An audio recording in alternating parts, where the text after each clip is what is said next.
Hello everybody and welcome back once again to Let's Play Disco Elysium. Yes, we're back with our good friend DJ Costo blurring out the tunes in the whirling in rags.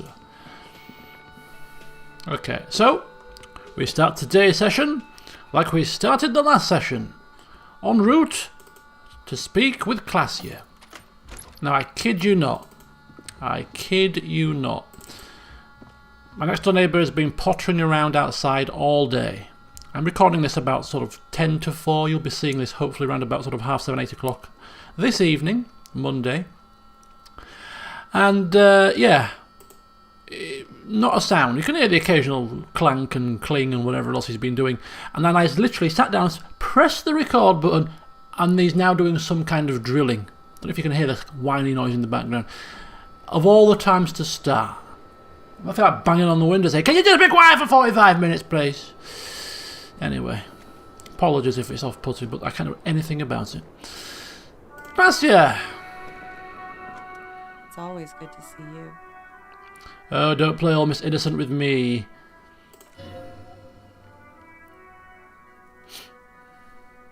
Something in her demeanour has changed. She's tired, consigned to her fate, to being here with you and what's to come. Yeah, come on, let's cut the small talk, love. The Hardy Boys have told us what really happened. I understand. She puts her coffee mug on the table. Oh, must be serious. You lied to us, miss. Did she lie to us, or did she kind of just not tell us the whole truth and everything, you know? But yeah, we'll pour it on. I didn't lie, not a lot. I've done my absolute best not to. It was a mistake. She winces. I'm sorry for wasting your time. Why did you waste our time then? Ooh, Kitsaragi, not happy. Because of the Hardys? I couldn't just dispense with them. They were only trying to help me. She looks at her feet. Out of the shit I'd gotten into. Is she implying the Hardy Boys are the law? The Hardy Boys are not the law. We are, although we've had this many, many times, of course, how the locals view the RCM. I know that, but the people around here, they don't see it that way. And if I'm to stay here, I need to get along with them.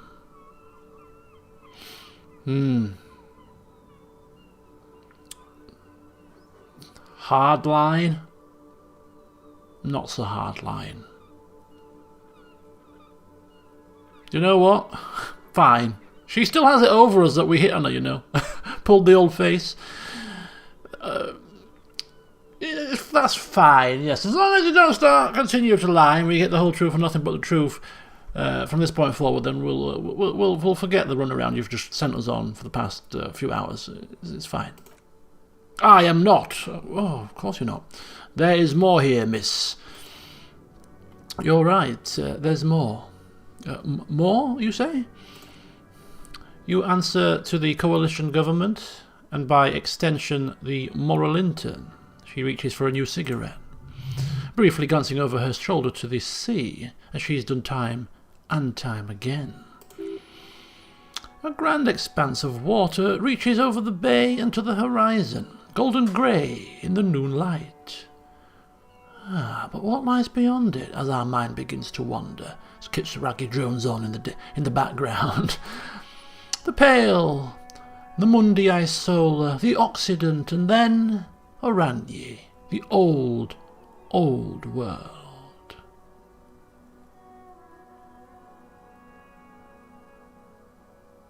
That way, looking over your shoulder, you're afraid of the moral intern? She nods. You share a database with them. You send people to their courts. She lights a cigarette. Come on, what's going on? What did you do? Just business, but bad business for some people in the moral intern. If I show up in your records, officer, they will find me. They will... What happens if they do? She was getting to that before you interrupted. Let her carry on. They will kill me, sir. If you file my name, Take me in for questioning. Enter me into the Morrowland Mill. There's a wince and a pained little smile. Well, then I'm fucked. For nothing. This murder didn't have anything to do with me. Come on then, what did happen? The night he died. We were there. She points to the window. The silhouette of the bed is visible together. In bed, I mean. Come on, spill it. What exactly happened? The more you tell us, the more we will be able to help you. Okay. She takes a deep breath. He was in a kneeling position. He had just entered me. I was on my back, looking at him. I heard the window behind me shatter, and I turned to look. There was a hole in the glass. I turned back to him. She breathes out. A moment's silence. His eyes were looking through me, and his mouth was open, dumb. I could see. A great pain moves through her, a dark and indefinite wave. She continues, in spite of it. I knew he was dead, before he fell down on top of me. Yeah, then what? Of course it needs to continue. We need the full facts here. Then what happened? He was heavy. I pushed him off and he fell to the floor. There. She points through the window. He only had his boots on. I bit the pillow, not to scream, then ran downstairs. There's a long pause. She just stands there, her arms at the sides. Then she continues. I waited for the second shot to come, for me. I thought there would be one. It never came. Yes, indeed. We're going to need more details. She looks down with a wince. Her cigarette has hinged her fingers. She throws it away and immediately proceeds to light another one. What time was this? Says Kitsuragi. When did it happen? It would help us if you could be as precise as possible. 11:30 to 12:15. I don't know the exact time. Around midnight. That's okay. He makes a note. Were you inebriated? Not as much as usual. He'd done a line, plus other things. I was drinking. Wait. Titus said she was gurning her jaw off. Much more than usual. Yeah, Titus said you look pretty high. Oh, yeah. She tilts her head. I did one of his lines, just to clear my head. Good thinking. Clear your head. You should clear your head. Get into his mindset. Did you hear or see the shooter in the course of this? No. Right. What did you do then? Nothing. I was trapped. I was stuck in my room, downstairs. I got some clothes on and crawled back up. Drew the blinds. Blood was coming from his mouth. Not a lot, just a little. He was still on the floor, slouched. I couldn't be there with him anymore, so I ran down and out of my room, into the hallway, down the stairs. I knew there would be people there.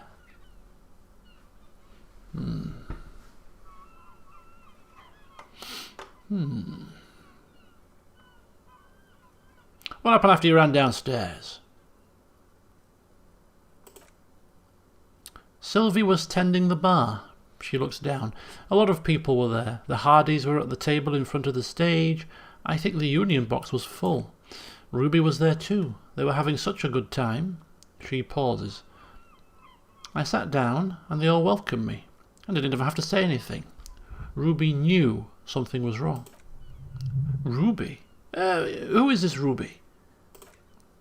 Ruby, you know, the leader. The leader of what? The Hardy Boys? She says as if it's self-evident. I thought Hardy was the leader of the Hardy Boys. Well, nominally, yes. Ruby's the one they go to when things happen, like things they need taken care of. She's the organizer. This Ruby, in her phrasing, is entrusted with great power. She trusts her. So do the others. Would you say she is the... He looks at you. 8th Hardy Boy? Why not? Yeah, okay, let's move on. What then? Well, Ruby said let's talk upstairs. I showed her the room. I've known these people since December. They know my situation. That I can't leave a paper trail. Ruby was the first one I told. She said she'd take care of this. It's what she does, you know? Take care of things. I helped her get the body to the bathroom. We used a belt to pull him up under the shower, to keep him upright. To produce lividity matching a hanging? Yes. We completely missed the tampering. Looks like you got there in time. What was this, 20 minutes after death? Oops. About 20, yes. Ruby explained it would make the blood, you know, what it does. She looks at the ground, then raises her light brown eyes to meet yours. Yes, then what did you do? Ruby went outside to talk to Titus and the boys. I was just looking at Lily in the bathroom. I had to put his clothes back on, his armour too. It was tough, but I've seen him take it off and put it on many times. It took Ruby maybe half an hour to come back with Titus. I'd gotten him ready by then. They carried him out. I knew what they were going to do. Make it look like a hanging. Ruby said they would. And what did you do while they were hanging him? Ruby said to wait here. She also said I wouldn't see her for a while, that we should lay low or something. So I did. Yeah, well, where is this Ruby now? I don't know. I haven't seen her since... I haven't seen her since, sorry. We will need to take this question to the Hardy Boys. Again, my God, this game of ping pong continues.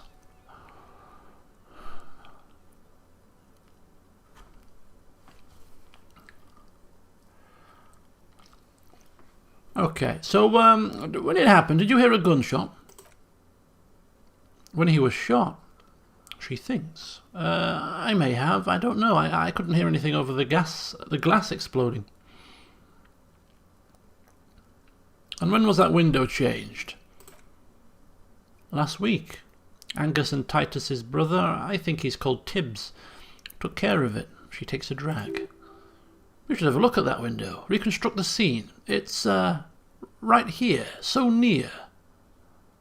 In her bedroom, inside? Yes, you see the glass sparkling out of the corner of your eye. Okay, well maybe once we've finished our conversation. So why did you call the cops then, if you're in hiding? Because I'm an idiot. The answer comes fast. Which is an indicator of truth. Okay, fine. I'm not going to disagree with you on that one. You have to understand, the people around here, no one was making the call and kept rotting. And he kept rotting. And then they picked his clothes off. And that little fucker threw stones at him. He kept throwing stones at him for 3 days. I could hear the thud. Thud. She shakes her head. So I called you. I hope with all my heart it's not the last thing I do in Revachol. That little... Yeah, exactly. Right. And what did you do to have these people after you?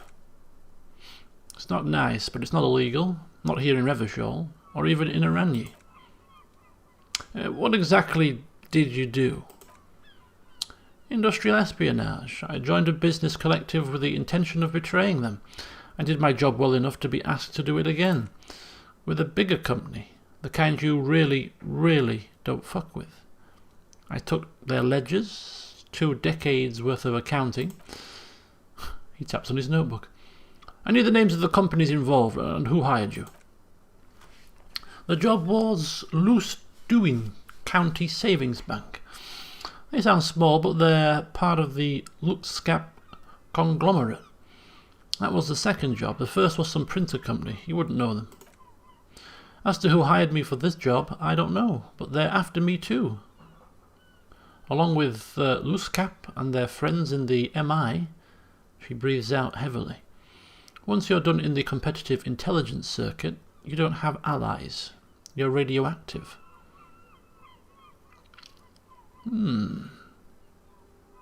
It's a lot of shit you got yourself into. It is.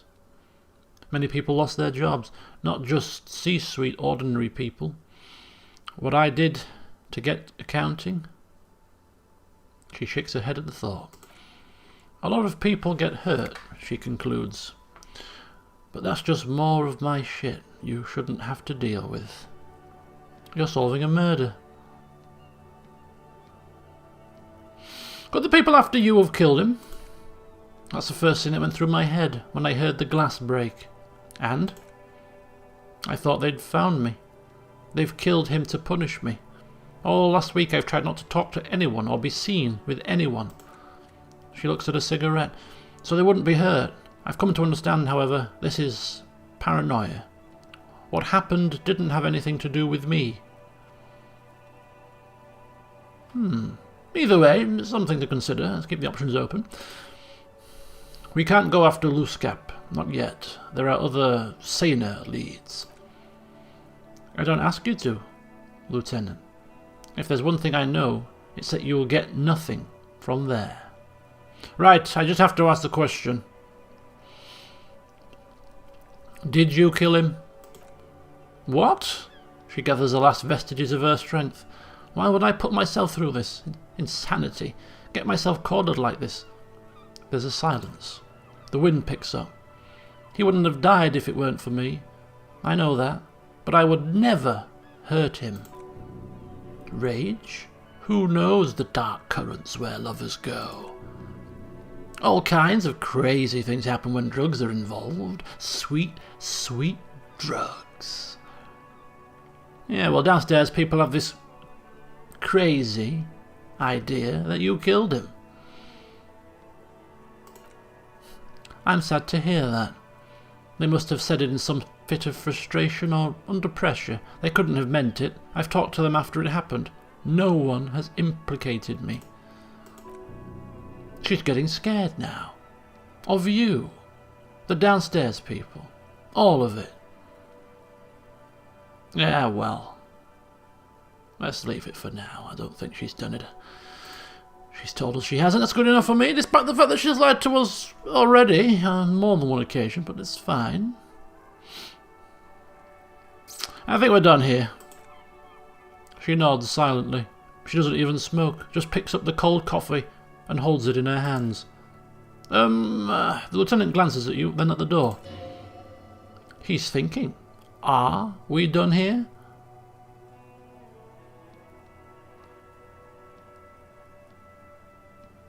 The hell is that? Drama?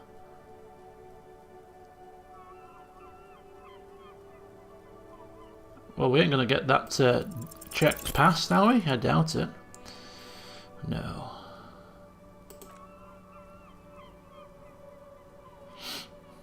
But we are awake, sire, says our drama. She has been forthcoming with sordid details women usually conceal. Most shocking details of the sexual kind. We are a bulwark, unbreached. If you have doubts, just give us one example of deceit. Just one, and we will gladly change our minds.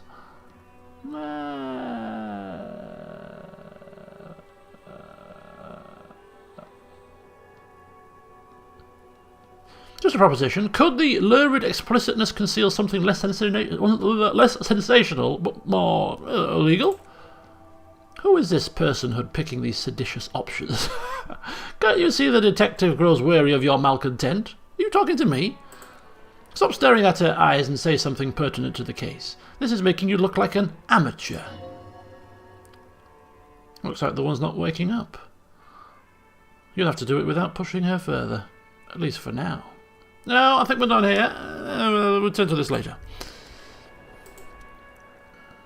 As you look back, you think, so love did do him in, after all. I was right. If it weren't for her, he would not have been here. The shot would not have connected with his soft plate. Oh, we can't help ourselves. Maybe under our breath. Looks like love did him in after all. She's silent, holding onto her coffee mug. No vapour rises from it. It's cold. Remember this silence. The lady is dangerous. People suffer around her. Remain silent. See if she answers. Yeah. She finally breaks the silence. I'd like to think he didn't love me, or that it was chemically induced and not real. Why? Easier that way. She takes a sip. Was it? Real? I don't know. She looks down at the yard, then back into her coffee. Okay. I think we have to go and, speak with Titus about Ruby, the organizer of the hanging, the missing Hardy boy.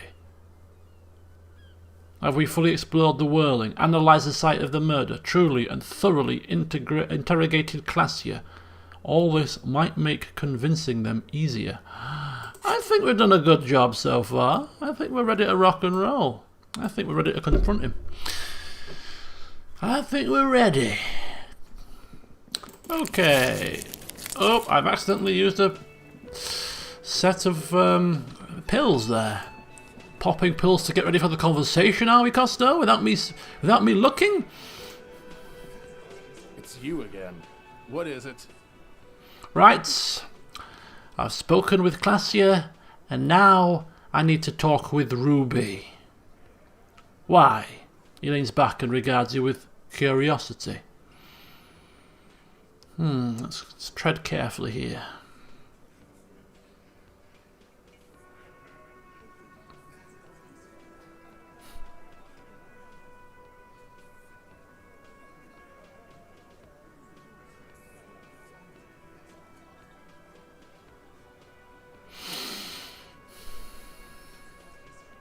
Okay, let's just state it plain, and this is not a lie, this is true.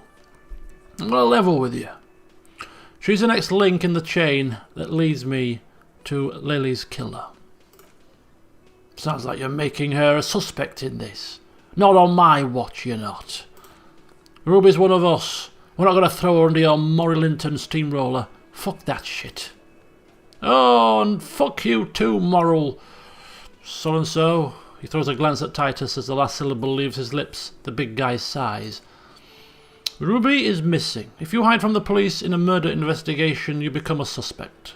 You know how it works, guys. That's nothing.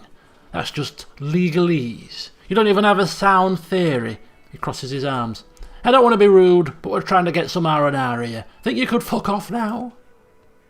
I think we'll keep sticking around, Titus. You'll be surprised at how quickly a theory presents itself if you keep looking. 42%. Oh, is this a white check? I should probably have saved it before I had this conversation. Maybe we can save it now. See, I don't think we can progress until we pass. Oh, we can actually go back and... Man from Helmdall.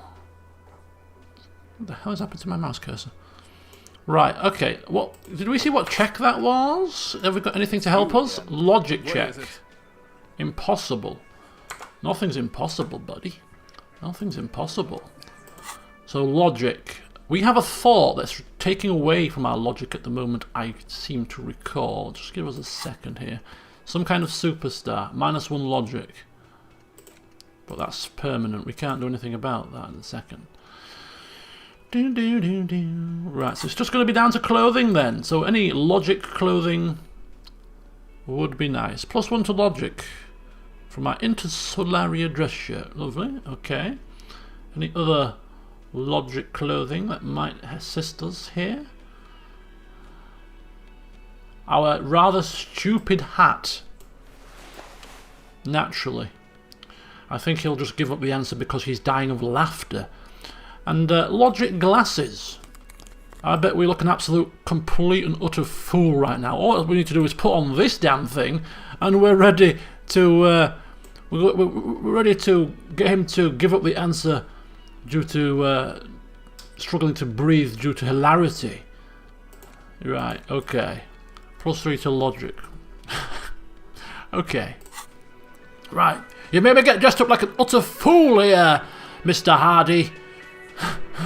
So I'm going to ask you only once You here. again. What is it? 72%. There you go. So, whilst looking like... what was that guy called in Mortal Kombat? Or is it Raiden? The electric guy with the big hat? Yeah, whilst looking like him, we're going to present a solid theory about why Ruby could have done it whilst trying to keep a straight face. Sudden flash of lightning in your neocortex. The hostel cafeteria is lit by its eerie blaze. Floor plans, bullet trajectories, webs of human emotion all channeled into a single thought. A massive activity spike in the amygdala corpicum, the part cops use to pin murders on people.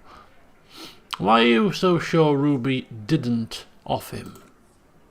Because she was here all night with us. He's cobbling together shit so he can put her away. It's Cop 101. She was here all night? The lieutenant ignores the tattooed man. 11:30 to 12:25. She was here during all that time? Yeah, with us drinking, near the stage there. He points to the karaoke stage. She didn't go to the toilet? No. Well, in the whole 45-minute window she was with you the entire time? Alright, she took a fucking leak, okay? For one moment. Maybe went out too. She had an operation to run from her lorry. He points to the intersection. We're not getting into what that operation is again, cop. Just because she was gone for 5 minutes doesn't mean she magically got to the roof and shot him. He taps on his temple. I've been through this. It's not plausible. Alright, we're in. We got Ruby unaccounted for some time during the window. This was crucial. Now, let's place her on the roof.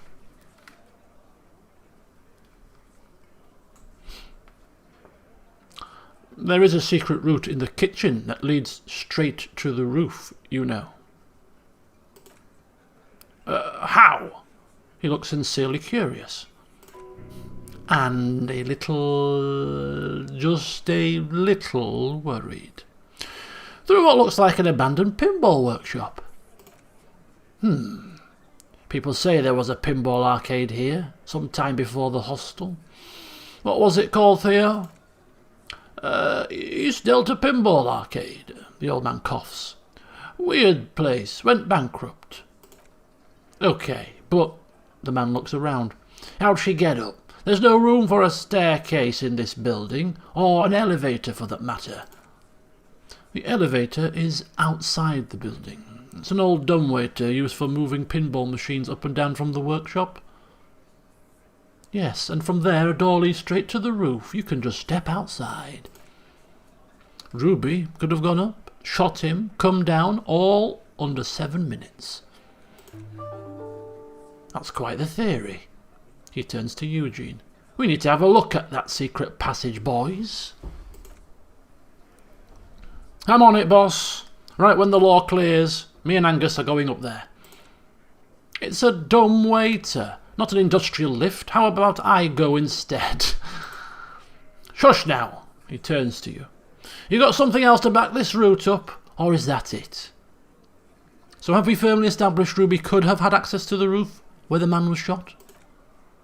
Firmly? He shakes his head. Firmly doesn't go well with could've. There's a route to the roof. Me and the boys need to check it out. That's what we've established. But a route, he forms a gun with his hand, does not put that bullet in his head. A gun does that, and Ruby doesn't carry one. Phase 2. Murder weapon. Get a gun in her hand. If not that, then at least a shadow of a doubt, in the shape of a gun.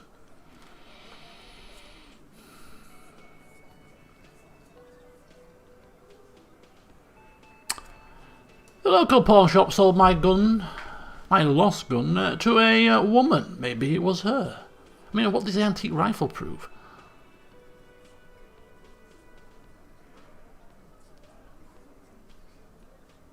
You know what? Yeah.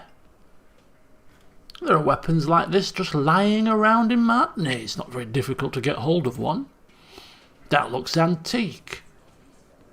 A Belmar grave. He takes the gun, inspects it and hands it back to you. It's inoperable. Where'd you get it? Sell under the bookshop. It was hidden there, with others just like it. 20, maybe 30 rifles, Titus. Also broken, but still. There were too many. And there must be other caches too. God damn it. We need to close that dump down for good. Okay, I see your point. There are guns lying around. He shakes his head. Damn it, I thought we'd found all the old spots. Why was that still there? We missed one. Ruby doesn't know this place, boss. Just these cops digging up shit.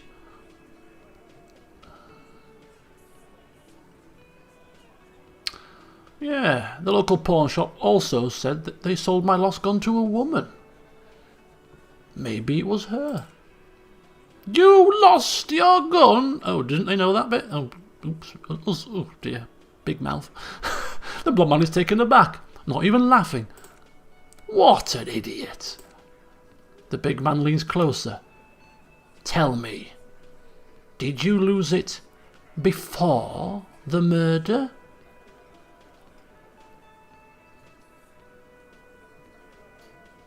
Oh, actually, no. Did we lose it before the murder? No, we lost it. We lost it after the murder, obviously. Oh, damn.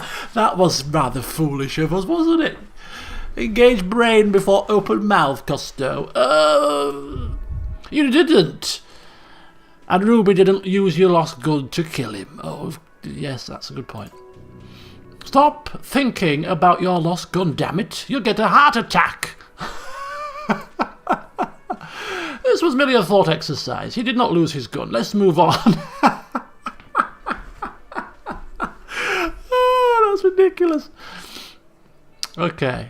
In fact, let's just... He's already accepted that she could have picked up possibly a gun from a cache somewhere. Let's just accept that as a victory and move on. Don't know what a jacketed bullet will prove. But... it's extra info. Yeah, we'll mention it.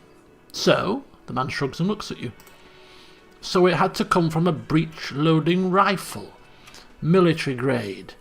He turns to you. Not even you militia monkeys have those. He doesn't wait for a response. This goes against your short-range theory. If the murder weapon was a military grade, how did Ruby get it? You just showed him a breech-loading gun. I just showed you a breech loader that any child could have. A broken old broomstick is what you showed me, but point taken. He nods. Time to really close the deal. Show them the bullet. This here is the bullet that did the damage. 4.46mm. The Belmar grave uses the same caliber. The blonde man looks at the mushroom Deathbringer in the evidence bag and says, yeah, the bitch is jacketed alright, 4mm too. Whoa! Well, goddamn. His eyes follow the evidence bag back into your pocket. It's not proof, but it's a possible murder weapon. Close to her. Too damn close. He squints. You have been thorough. I'll give you that. Right, I think we've got him here. I think we've got him. Let's not put any more feet in things. I didn't say I'd prove she had the murder weapon. I just said that we need to find her. Eliminate her from our inquiries and all that. I don't know, cop. Why don't you find your lost gun first? The tattooed man bursts out laughing at his own joke. Easy now, Al. This isn't comedy hour. Titus, we're not seriously considering it, are we? He almost gets up from his seat. Ruby wouldn't do this. Why would she do something like this? Phase 3, motive. The last component. Oh, and this seems to be the bit that we don't have a lot of information on. It's not why did she kill him. It's why did she organise the cover-up. And I suppose you have a theory on that? She could have just been covering up for herself, Titus. Think about it.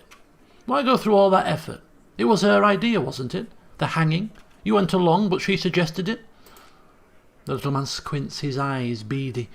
She had like a fully formed plan and shit right when she came back downstairs. Really, Shanks?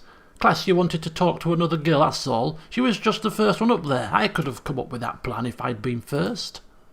Time for a logics demonstration.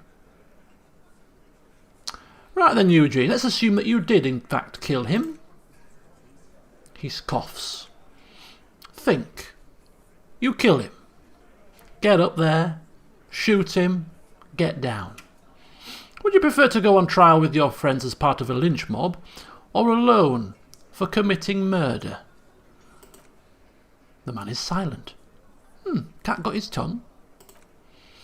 If she used us to cover up her own shit, well, that's a serious violation of the Hardy Code, boss. Which is why she didn't. She would never do that. The blonde man waves his beer around. Why aren't more of you defending her? Why aren't more of you defending her? This is fucking stupid, Titus. Glenn. Titus looks grim. I thought the same thing when she skipped town and left us in this shit. Ooh. So he didn't rule her out completely. And she's skipped town. This is good.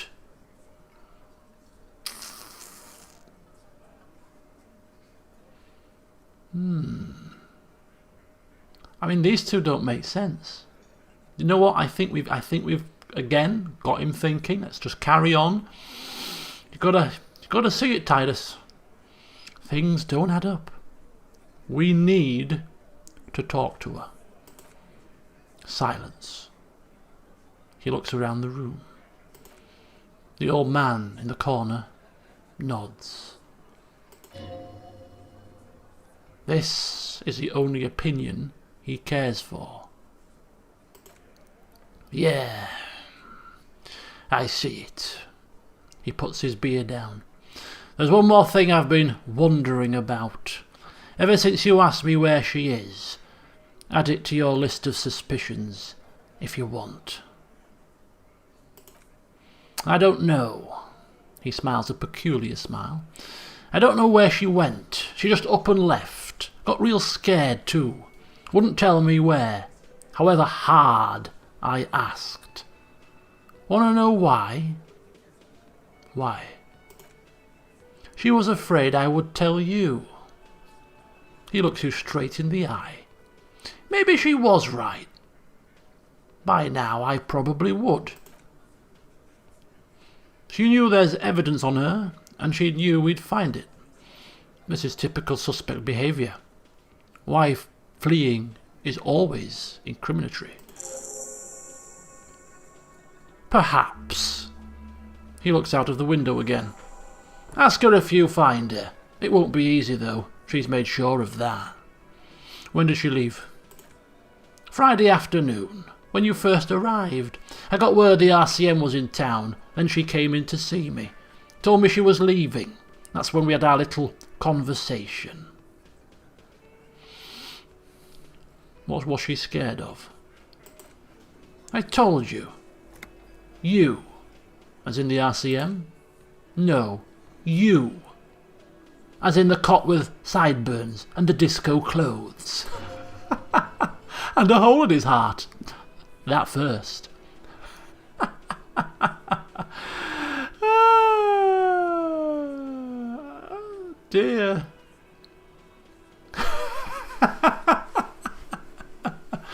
Oh dear. Let's keep this light-hearted, shall we? She probably knew me from my singing days. Yeah, that's real funny. She wasn't laughing though. He looks at you. You know, when I first saw you limping here, I thought she was paranoid. or sniffing her own supply. But he measures you up. Now, I'm not so sure. You look at this guy with massive sideburns, rather stupid glasses, and this ridiculously large Oriental-style hat, and you think that she's paranoid of us? Oh dear. The funny thing is, though, we are semi-competent, I suppose. We have got this far. Right. What else did Ruby tell you? About me? She said you have a funny taste in clothes, he scoffs, and that you won't stop. Won't stop? Hey, hang on a fire. Didn't our ex-wife leave us? I'm sure that there's a whole situation going on with us not knowing about the woman that left us. This is not her, is it? No way, surely. It's not my ex. Oh no. Can't be. Won't stop. Until you have something on her. She said she's heard of you from Jamrock, that you're a human can opener, that you play suspects against each other, open them up like cans. Okay, maybe not, but she has heard of us. And more insight to our proficiency in our, before the amnesia. Signs of our,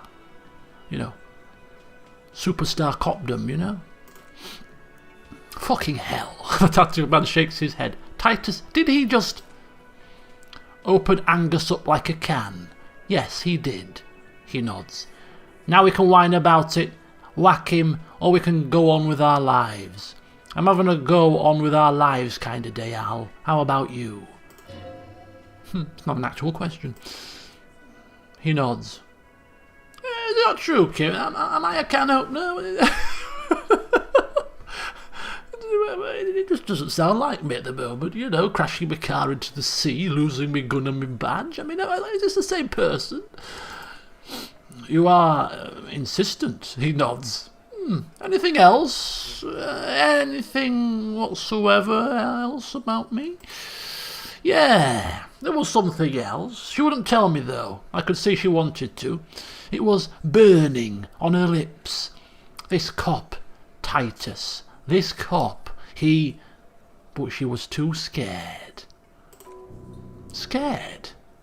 You should be too. A strange fear creeps over you. A metallic taste in your mouth. Change the subject. Do you have any clues on where Ruby went? She's not far. We know that much. She didn't take her lorry, so she's on foot. Good fucking luck, man. She knows this place like the back of her hand. You'll never find her. Yeah, Al. He gives a sharp look. And we won't either. She's not really the man stares into his beer. Hardy candidate anymore, is she? She's not, Glenn.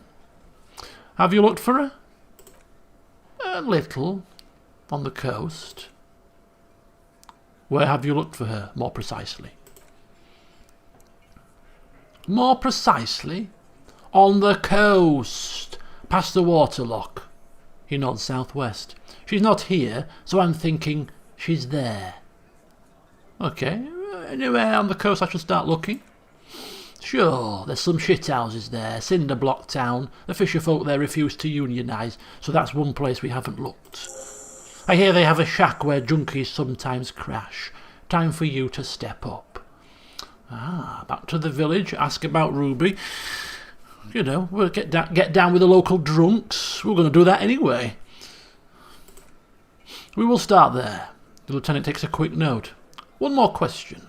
What does Ruby look like? Boyish. Hair's red. Dyed.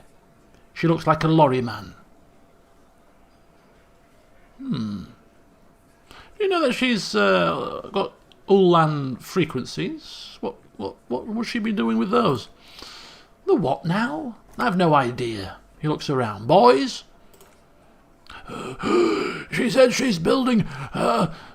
His voice is very quiet. A pale emitter. What? We were talking about radio equipment. She said she's doing all-1 frequencies and a pale something. I don't know more. This guy barely understands what he's talking about. There you have it. Pale something. Titus puts an end to it. It feels like you'll get to know soon enough. Right, well, it's not much, but it'll do. It'll have to.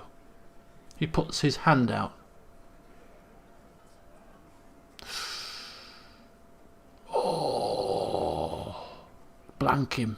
No, do you know what? I think it's better to have him on our side than not on our side. And do you know what? He's given us some information. It's taken him a while, but he has cracked. And we have the upper hand. We've twisted him in so many knots, along with the rest of these goons, that it's almost like a bit of a moral victory. So yeah, shake his hand. His grip is firm and reassuring, like holding a piece of unpolished granite. Not just granite. Tightly packed RCM Sergeant material. You should be a cop, Titus. When are you going to get it through your dumb head? He scoffs. I already am. I just wasn't sure you were. And he still isn't. People aren't afraid of good cops in the way Ruby was afraid of you, he thinks. Then turns back to his men. Okay, well, talk about a couple of sessions worth of Revelations. Bloody hellfire. The pace is picking up. Information overflowing. Back to the village, it looks like. To speak to Ruby, confront the pigs, speak with some drunks, do some drugs. Happy days. Lots and lots to get cracking with. But just before we do, I want to just make sure that he's not changed his tune yet. As we say, walking with our little hat on. I can't believe this shit. Nope, nothing new, it looks like. And also him, because we've got a bit of an update regarding the moral intern, and there was somebody in his room from the higher authorities. Maybe we can bring that up. About this hat I'm wearing. You can keep it, I don't mind. I can appreciate beauty when I see it. I wasn't really planning on giving it back anyway. How cunning. He raises his brows, and you're not sure whether he's mocking you or not. I like men who take what they want. Yeah, well, thank you for this. Very good. Bye. Not what I came to talk to you about, but hey-ho. Right then. I don't know, should we keep it on for a little while? I think we've had some good fortune with this hat on. You know what? I think we're going to keep it on. It offers what? One logic, a bit less suggestion. But the glasses have to change, though. Not that we can see our glasses underneath this hat. But there you go. So, yeah, this is going to be, henceforth, until times change, this is going to be our good luck hat. A hat good enough to crack the Hardy Boys. But yeah, I am extremely intrigued as to why the so-called 8th member of the Hardys, the one they all turn to in a crisis, is so frightened of this guy. Superstar cop Raphael Ambrosius Costo, Mr. Disco, Mr. Wears any old clobber to look good, in his own opinion. What on earth has happened? I can't wait to find out. Right, join me in the next session when we shall start in the fishing village, and we shall commence questioning the locals to try and find this Ruby. Until then, see you soon.